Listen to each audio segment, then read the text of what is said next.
JBS presents the Hampton Synagogue's Author Discussion Series with Rabbi Avraham Bronstein.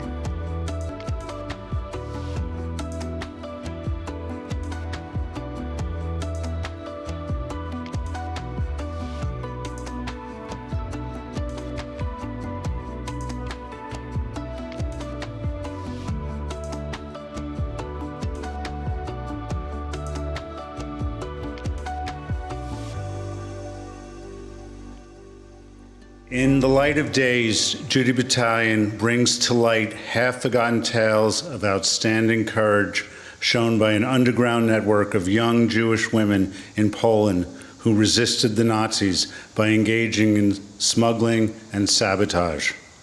This profoundly moving, riveting work is a brilliantly researched grand celebration of the female spirit.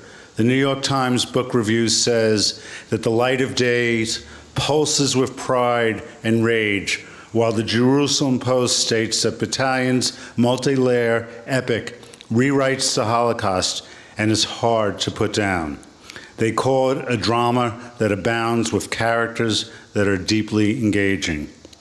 The Light of Days, which Ms. Batalion will be discussing tonight, has been published in a young reader's edition, will be translated into 19 languages, and has been optioned by Steven Spielberg for a major motion picture for which Judy is co-writing the screenplay. Judy is also the author of White Walls, a memoir about motherhood, daughterhood, and the mess in between, optioned by Warner Brothers, and her essays have appeared in the New York Times, the Washington Post, the Forward, Vogue, and many other publications.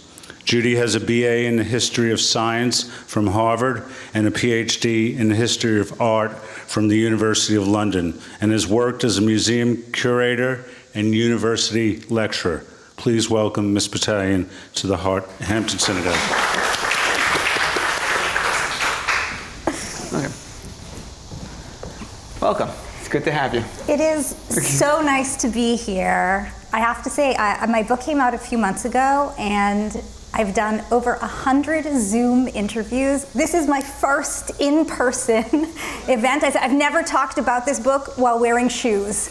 So I thank you all so much for being here and for sharing this. I feel a bit verklempt even. Oh, great.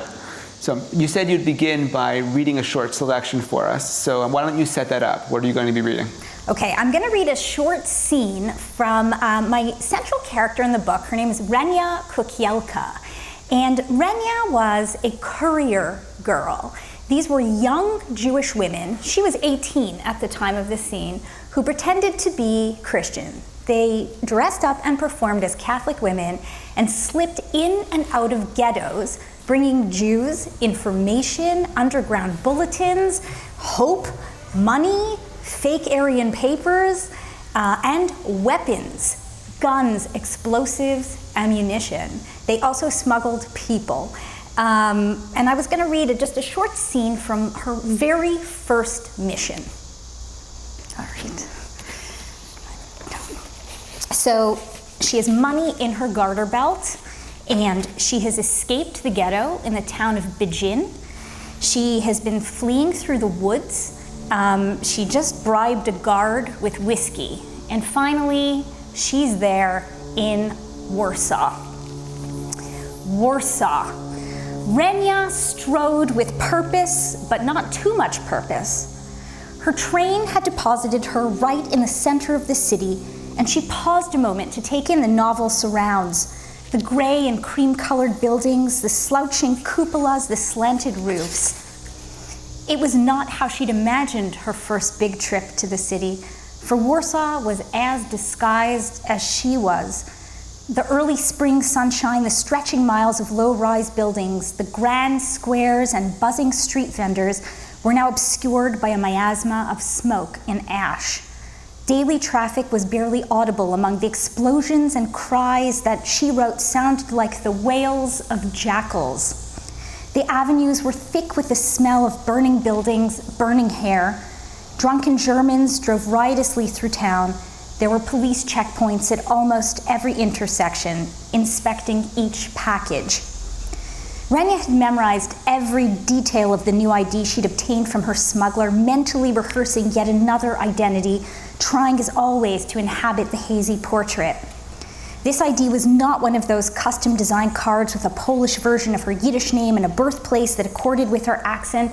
This identity was by happenstance. No photo, no fingerprints. The side of her hand brushed her torso and she felt a thick lump of currency still there. "Papers," a policeman barked. Renya handed over the ID, looked him in the eyes. He rummaged through her purse, then let her pass. She walked. Even the smallest streets were crawling with gendarmes and secret agents clothed as civilians looking for Jewish runaways who'd escaped the ghetto. They shot any suspect on sight. "My head was dizzy," Renya later wrote, seeing this terrifying image. At last, she came to the address. "I'm here to see Zosha," Renya said to the rotund landlady who stared at her from the open crack of the door. This was the Catholic Irina Adamovich's code name. "She's not here." "I'll wait for her," Renya said. "You have to leave. Guests are not permitted. We can be killed for letting in a stranger." Renya's heart stopped. She knew no one, not a single person in Warsaw. Where would she go? "Besides," the woman hissed, "I think Zosha might be a Jew." "The neighbors are suspicious." "Oh no, I don't think so," Renya replied. Her voice was calm, but she was sweating. "I once met her on a train and she told me to stop by if I was ever in town. She looks Catholic, not like a Jew." Could this landlady somehow see through the layers of her skirt to the secrets sewn into its fabrics? Renya had been sent on this mission because of her Polish looks, but was it enough? "If she was a Jew," Renya continued, "on the offense, not sure what game they were even playing, we'd sense it right away." The woman looked at Renya, pleased with her answer. Then she coughed loudly and retreated inside. Renya turned around. There stood Zosha. Now it hit Renya. She wasn't just a Jew in disguise, but an underground operative, privy to secrets and codes, tests and twists. She was one of this war's lineage of couriers, or in Hebrew, keshariot, a more nuanced term that better describes the job, connector. Keshariot were usually unmarried women, 15 to their early 20s, who were leaders in their youth movements. They were energetic, skilled, brave, and willing to risk their lives time and time again.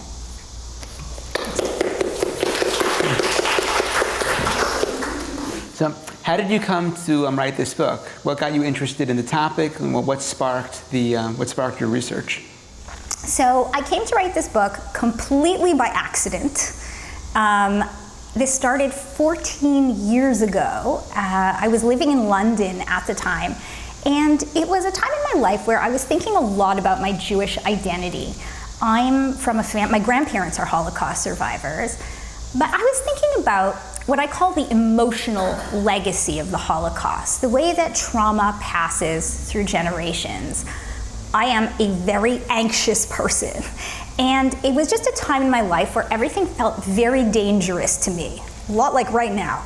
And I began to wonder, was it my Holocaust heritage that was actually shaping how I perceived, how I reacted to everyday threats and dangers? And I wanted to explore this idea. At the time I was doing a lot of performing, comedy performance of something very different. And I decided to write a piece about Jewish women who had confronted danger. That was my psychological interest. What did it mean to confront threat, to confront danger? And I wanted it to have a historical backbone. I didn't want it just to be about me. So what was the first Jewish woman who confronted danger came to my mind. The first really and only was Hannah Senesh. Hannah Senesh, who I'd studied in 5th grade. For those of you who don't know who she was a Hungarian Jew. She was very young, in her 20s. She made Aliyah. She moved to Palestine in the 1930s. She was a poet, a lyricist. She wrote songs. But during World War II, she decided she wanted to fight back. She joined the Allied forces. She became a paratrooper and volunteered to return to Nazi-occupied Europe to fight the Nazis. She was actually caught very early on, but I'd always grown up with the legend that she looked her executioner in the eye as he shot her. Hannah Senesh was, to me, a symbol of Jewish courage. She was a hero. But back in 2007, when I was writing this piece, I didn't want to know about Hannah Senesh, the hero. I wanted to understand Hannah Senesh, the person. Like, who does that? Who chooses to return to occupied Europe to fight the Nazis? What poet decides to jump out of airplanes? What motivates that audacity? What prompts that kind of courage and conviction? This is what I wanted to understand in my study of facing danger. So I went to the British Library and I looked up Hannah Senesh in the catalog. I wanted to find like a nuanced biography of her, not just the hero narrative. And there weren't very many books about Hannah Senesh at the British Library, so I just ordered whatever they had. This story's going somewhere, don't worry, it's long, but we're going. So I ordered my books out, and one of the books that comes in this stack, you have to go pick up your books from a little like nook. It's an unusual book. It's an old book with yellowing pages and a blue fabric cover with gold letters on the front, and it's also in Yiddish. It's called Frauen in die Ghettos, Women in the Ghettos. But I would say even more unusual than the book is the fact that I speak Yiddish.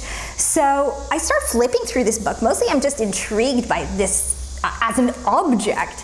I'm looking for Hannah Senesh. I knew she wasn't even in a ghetto, so I wasn't sure anyways, I can't find her in the book. She's only in the last few pages. In front of her in this Yiddish book, 170 pages of stories of other young Jewish women who fought the Nazis, and who fought them primarily from the ghettos in Poland, with pictures and bios and obituaries and writings and chapter titles like Weapons and Ammunition, Partisan Battle. There was an ode to guns.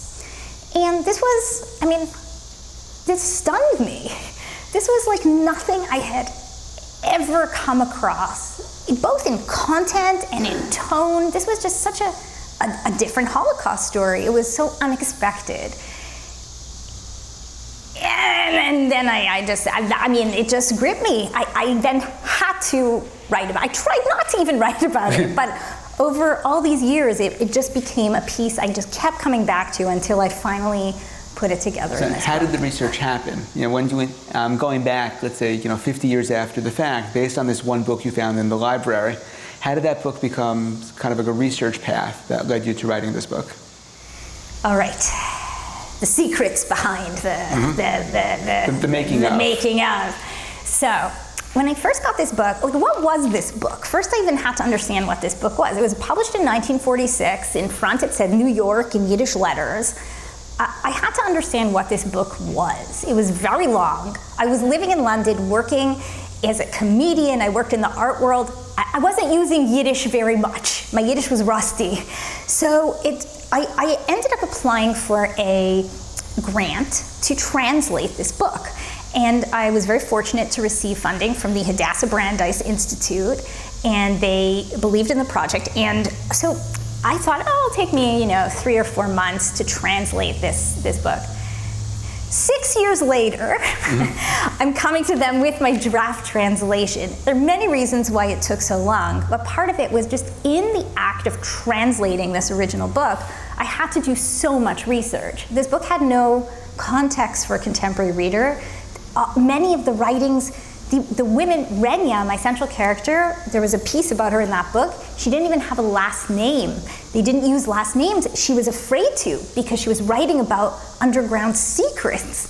So there were so many codes, so many complications in what this book even was, that I had to do so much background research just to translate it. And that, I think, is how it began to seep into my system.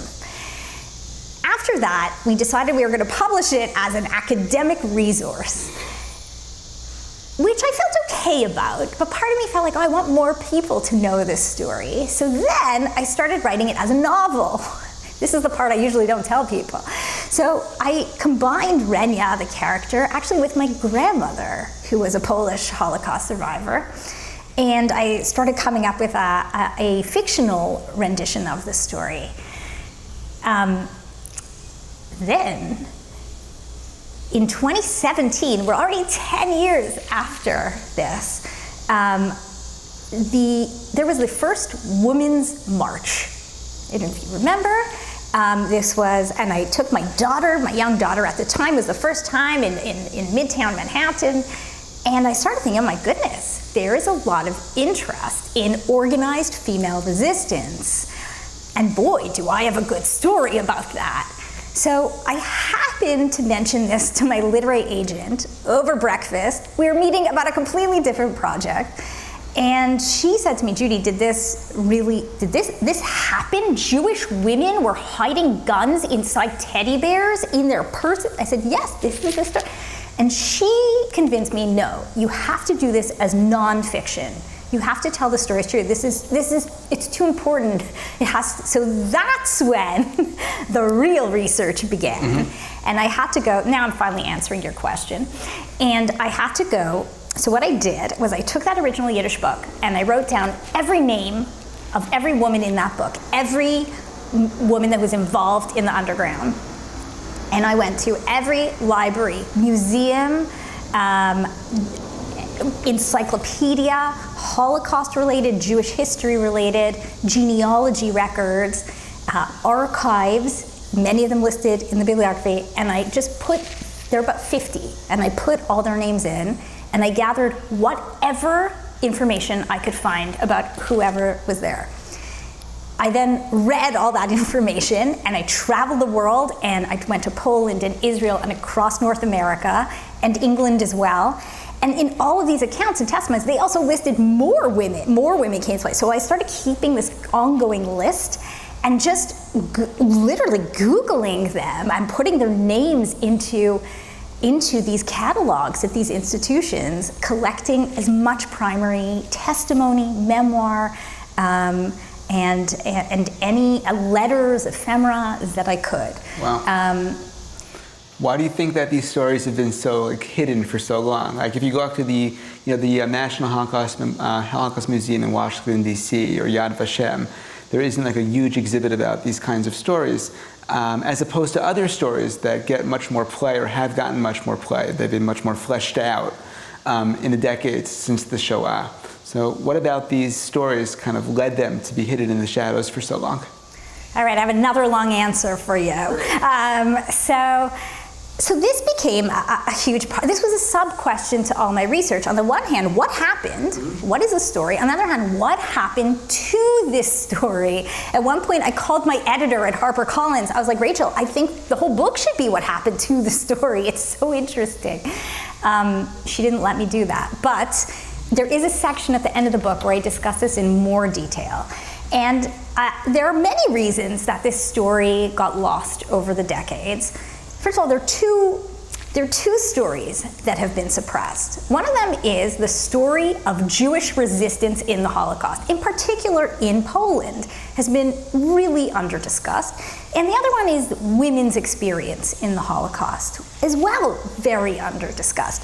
So we're dealing with two underrepresented stories, and I will quickly lay out some reasons why. So some of it is political and has to do really with how politics have shaped narratives of the Holocaust. And the most sort of explicit example is in the news a few years ago, we heard that Poland was literally passing laws or trying to pass laws about how the Holocaust could be discussed.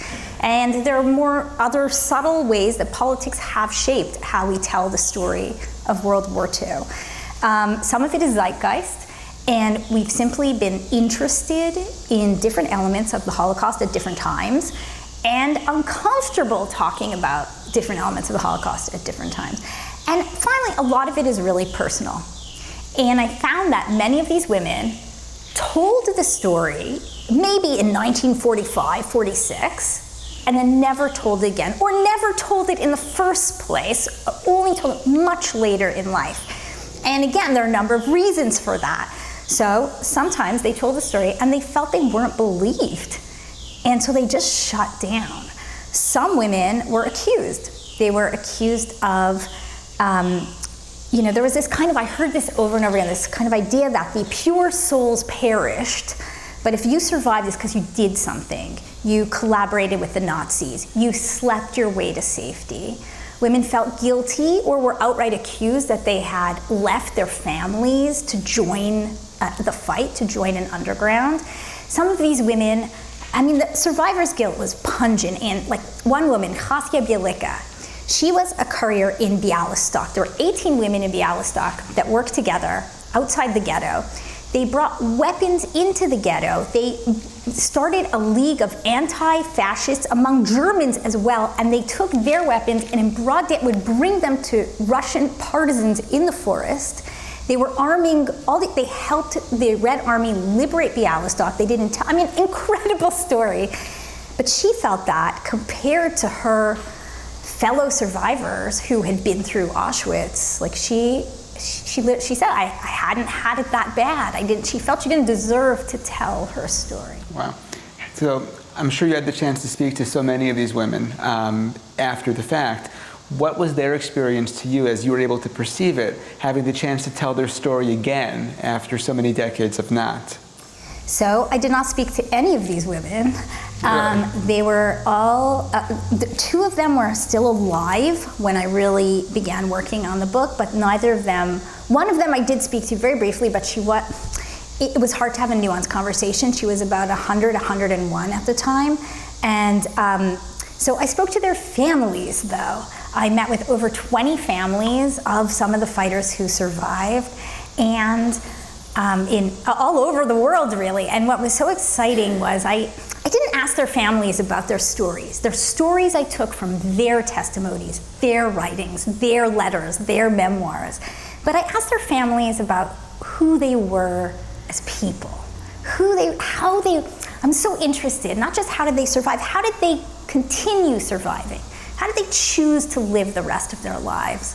And the way the families talked about them, helped me fill out portraits of who they were back in the wartime before. as well. Yeah. Yeah, that's very sweet. So I guess next question in a similar sort of way.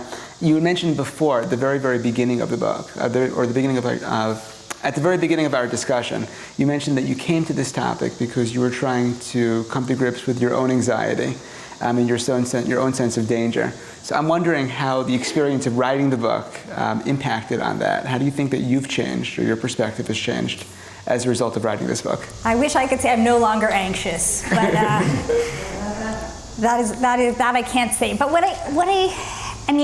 a very personal level, yes, I started this book thinking about the transmission of trauma among generations. But now that I'm sort of coming out of it, trauma was past. But what else was past? Strength and fury and daring and cunning and intelligence and courage and passion and compassion. And I'm trying to sort of hold those both. These women are my lineage too. I hear. Okay, thank you. We'll take some questions from the audience. Okay.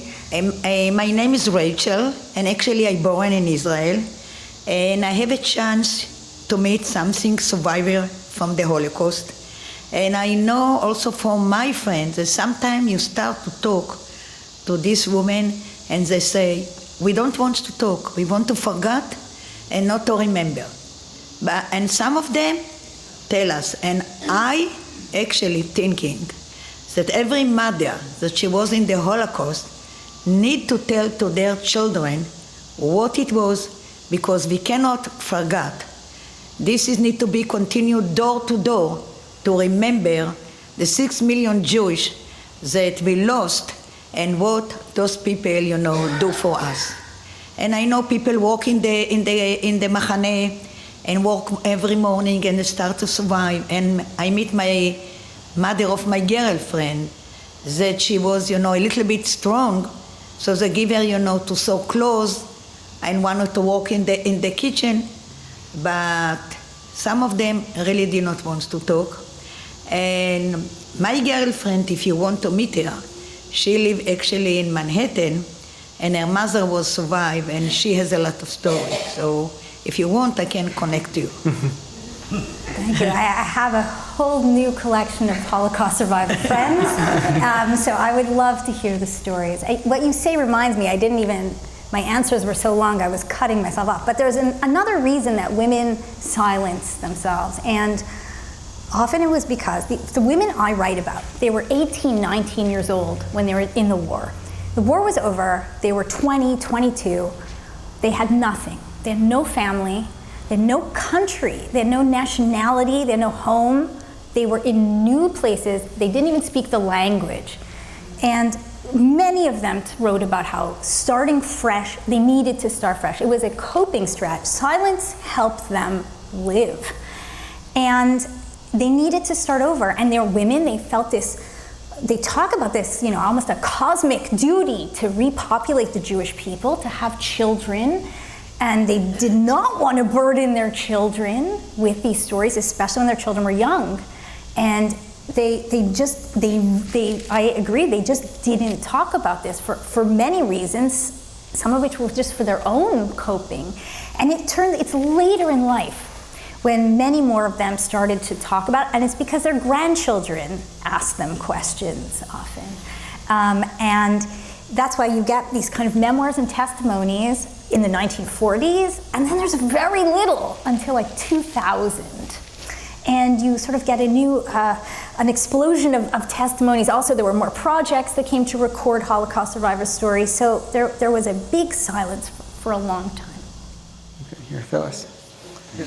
First of all, I want to say, Judy, congratulations on a remarkable book. I had read it, I had read a review, I pre-ordered it. So I won't be purchasing another copy tonight unless we want to give a gift to somebody. However, I have to tell you that it was so brilliant. It was the heroics of these women, the courage, their compassion, as you say. And I am thrilled to see that you have started, I hope, on the path of more of these kinds of books about resistance, women's resistance. Even Leah Garrett wrote excerpts about the young German Jewish boys who were incarcerated in England and finally became the most superlative commandos and counterintelligence people. And I guess we think about Tasso's book, Who Will Write Our History, because that's another kind of resistance. So my question, because this has been rather long-winded, do you think that you have started us on a path to unveil more of these stories, that it will be more comfortable for people to talk about resistance, women's resistance, and Jewish resistance in general? As you know, people have said Jews went to slaughter without even making an attempt to defend themselves in any way. Do you think that you have started this kind of, because I, frankly, when I read your book, I felt that this is the pathway. You are opening a new pathway. Well, first of all, thank you so much. It's very kind of you. I get emotional. I'm not used to people like this. I hope I've opened up the discussion about Jewish resistance. I too, my grandparents were Holocaust survivors. They raised me. They're the closest. I love them more than anything. And even to me, I had somehow subconsciously imbibed this myth of Jewish passivity. And that is why when I found that Yiddish book, I jumped out of my skin. Here's a book about young Jewish women jumping off trains, pretending to be Catholic, smuggling guns in handbags and weapons and explosives and putting dynamite through a hole in the ghetto wall. I mean, I never heard anything like that. And I now, when I think about the Holocaust, the narrative of the Holocaust, and I focus only on Poland, when I think of the narrative in Poland, I mean, it's not just a story of passivity, this is a story of constant resistance. This is sort of constant resilience and defiance and fighting back. I mean, just the Jews were up against a sadistic, brutal, sick military force who killed them. But it's not because they didn't resist, it's not because they didn't defy. This is a story of constant resilience and defiance. Now, I'm thinking also, just in the same kind of vein, if you think about it, Steven Spielberg's first Holocaust movie, Schindler's List, was a movie essentially about Jews who were saved by a Nazi operative who happened to be nice to them, who happened, for his own reasons, to kind of pick them out and set them aside, but otherwise they would have all been killed. Right? Now Spielberg's next Holocaust movie is a movie about Jewish women who are fighting back. Right? Let's say. That definitely shows a shift in terms of the culture, because he's making a bet that this is the kind of story that will sell, that will find resonance in the culture. And I'm wondering if you've thought about that, like in the broader sense. Well, there has been this sort of righteous Gentile. This has come up, that has been celebrated at Yad Vashem. There's a department, and in fact, one of the people who ran that department wrote a book called Saving One's Own. It was very influential in my research. And he said, well, how come we don't do this for Jewish rescuers? There were many Jewish rescue organizations as well. He doesn't even focus on this type of resistance. I write about some of these women too, who also rescue, in some countries, large-scale rescue operations run by Jews. So, yes, I agree. There has been a shift why haven't we celebrated our own resistance, resilience, and rescue? And I hope now we will talk more about that. Good evening. I'm an occasional visitor here, but I haven't been here for 2 summers, obviously, for COVID. First of all, your book sounds absolutely amazing, and I really look forward to reading it. I will buy it only on Kindle, though, because I don't carry heavy books around anymore. I was an employee of the Holocaust Museum for 19 years. I returned to Israel 12 years ago, where I live in the winters. Occasionally, I'm here in the summers. I would like to say that there's a very big movement now, and I belong to a committee of Jews rescuing Jews. We finally managed to persuade Yad Vashem to recognize the subject. They were very much opposed to it for a very long time, but they've come around, and there have been seminars and symposiums on the subject. The committee is headed by Alan Schneider, who's the head of B'nai B'rith in Israel. And there have been survivors on this committee. The main one was Chaim Roth, who actually was one of the persons behind every survivor has a name. Every person has a name. So there's a movement now, and there's going to be a small museum in the Galilee adding on to their one person who was a rescuer, Wilfred Israel. So things are changing. The head of the Righteous of All Nations, Mordechai Paldiel, is now living in the United States, and he's part of this committee, as I am. So things are changing, and we really feel the need to to recognize. There is actually a certificate that was initiated by B'nai B'rith, and that is given to the few remaining who are still alive, or their families, once a year in the mountains of Jerusalem on Yom HaShoah. So things are moving forward. I'm really excited to hear that. And Mordechai Paldiel, whose book I was referencing before, and was very influential in my research. Have you spoken to him? No. We can talk, yeah. Here, a final question for me, and then we'll conclude the formal program. Besides just the information that's in the book, and just the facts and the stories that hadn't before come to light, but now are accessible to a larger audience, what are the takeaway messages? What are the critical issues that you hope this book inspires for your readers? All right, an easy question. To end on softly. I mean, as we've been saying, I think a main message is Jews fought back. Jews resisted, Jews rescued, Jews were active, the women in my story, they weren't sad, they were furious. And Jews had, they were passionate, and they fought for justice, they fought for liberty. That's what I want people to take away. These women that I write about, they had nothing. They were starving. They were thirsty. They knew they weren't going to topple the Nazis. They used to joke that their entire weapons cache fit in a bicycle basket. But that didn't matter. They still went out there time and time again, risking their lives, fighting for freedom, fighting for what they felt was just and what they felt was right, and fighting for the future, fighting for us. And their small acts mattered. They mattered to them, they mattered to the people they helped, they mattered to the people around them, and they mattered to me and I think to us generations later. Judy Batalion, thank you so much.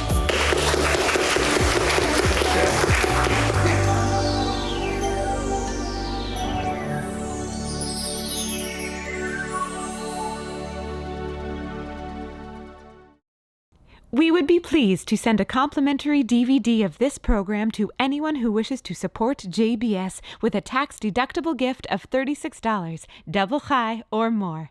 Simply visit the JBS website at jbstv.org and click on the Donate button to make a donation by PayPal or your credit card. And please indicate the program for which you would like a DVD. Or you can send your tax-deductible check to JBS, Post Office Box 360, Stamford, Connecticut 06904. Or you can call the JBS Pledge Line at 833-MY-JBS-TV. That's 833-695-2788. And again, please remember to indicate which program you would like to receive with our compliments. We thank you for your kind support.